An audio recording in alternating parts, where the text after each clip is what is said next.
নমস্কার সবাইকে, আমি সুমনা। আমার নতুন একটা ভিডিওতে অনেক অনেক ওয়েলকাম জানাই। আজ ছিল গণেশ চতুর্থী, দিনটি ছিল 7ই সেপ্টেম্বর। তো গণেশ পুজোর জন্য আমি এখানে প্রস্তুতি শুরু করে দিয়েছি। হঠাৎ করেই আর কি প্ল্যান হয়েছে, তো সেইভাবে আয়োজন করতে পারিনি। যে যতটুকু যা পেরেছি তো করার চেষ্টা করেছি। এখানে আমি ঘি মধু দিয়ে ভালো করে গণেশ ঠাকুরকে স্নান করিয়ে নেব। আমি এখানে দুধ ব্যবহার করতে পারিনি, কারণ আমি জোগাড় করে উঠতে পারিনি। কারণ হঠাৎ করেই তো প্ল্যান করলাম আগের দিন রাত্রের মধ্যে, তো সেটা আমার মাথায় ছিল না। তো যতটা যা পেরেছি গঙ্গার জল দিয়ে এমনি জল দিয়ে স্নান করিয়ে নিলাম।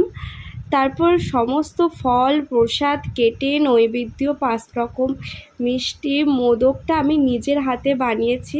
তারপরে ছোলা বুট সুজি লাড্ডু লুচি নানা রকম প্রসাদ যতটা যা পারা যায় সমস্তটা করার চেষ্টা করেছি। আর খুব সুন্দরভাবে গণেশ ঠাকুরকে সাজিয়েছি একটা আসনে বসিয়ে। তো মোটামুটি আমি এখানে নিজেই আমার মা হেল্প করেছে। তো এখানে মা অনেক কিছু করতে হেল্প করেছে, যেমন লুচি সুজি সমস্ত কোথায় কি আছে সমস্ত গুছিয়ে দিয়েছে। আমি এখানে ফল টল কেটে মোদকটা আমি বানিয়েছি। তো আর সাজিয়ে পুজোটা আমি এখানে দিয়েছি। আর ওখানে কর্পূরের দানিটা আরতি করার জন্য আমি জ্বালিয়েছি, আর ঘিয়ের প্রদীপও আমি জ্বালিয়ে নিয়েছি। এই যে আমার পুজো এখানে শেষ হয়ে গিয়েছে। তোমরাও জানিও তোমরা কেমনভাবে বাড়িতে গণেশ পুজো করলে, ছোট করে হোক বড় করে হোক। মোটামুটি সবাই এই গণেশ পুজোটা আজকাল করছে বাড়িতে। আর এই দিকে আমাদের বাগানে সবুজের সমাহার, চারিদিকে এতই গাছপালা ঘাসে ভরে গিয়েছে, আমার তো বাগানে যেতেই ভয় লাগে। আর এখানে এই যে চলে এসেছি ঘরে পুজো দিয়ে। মা এখানে নৈবেদ্যটা মাখছে, খুবই অল্প করে প্রসাদ করা হয়েছে, কারণ একেবারেই লোকটোর কাউকে বলা হয়নি, একদম নিজেদের বাড়ির লোকগুলোই খাবে।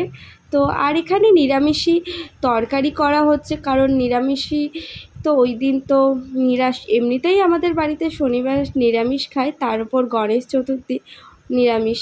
তো এখানে ঢ্যাঁড়সের ঝাল, মুগ ডাল, আর আমি ওখানে রান্না করেছিলাম সোয়াবিন আর বেগুন ভাজাটা মা আগে থেকেই করে রেখেছিল। আর আমি তো রান্না করতে করতে গরমে একদম ঘেমে স্নান করে গিয়েছি, আর পুজো দিতেও। তো এখানে খাওয়া দাওয়া করে রেস্ট নিয়ে আর কোনো রকম ভিডিও করা হয়নি। আর এখানে আমি সন্ধ্যেবেলা রেডি হয়ে নিয়েছি গণেশ পুজোর জন্য। ননদের বাড়িতে যাব, ওদের বাড়িতে আর কি ব্রাহ্মণ দিয়ে একটু বড় করে পুজো করা হয়েছে সেই জন্য। আর আশেপাশে বাড়ির আশেপাশে তো কিছু ঠাকুর হয়েছে, সেগুলোও আর কি দেখব, যেগুলোর ভিডিও করা হয়নি। থাম্বনেলের ছবিতেই তোমরা দেখতে পাবে। আর এই যে ওদের বাড়িতে পুজো হয়েছে, চলে এসেছি। আর তারপর সত্যি বলতে কোনো রকম ক্লিপ নেইনি, আমি ছোট করেই ভিডিওটা করেছি। আর ভিডিওটা এই পর্যন্তই, বাড়িতে চলে এসেছি, অনেক রাতও হয়ে গিয়েছে। সবাই ভালো থাকবেন, টাটা।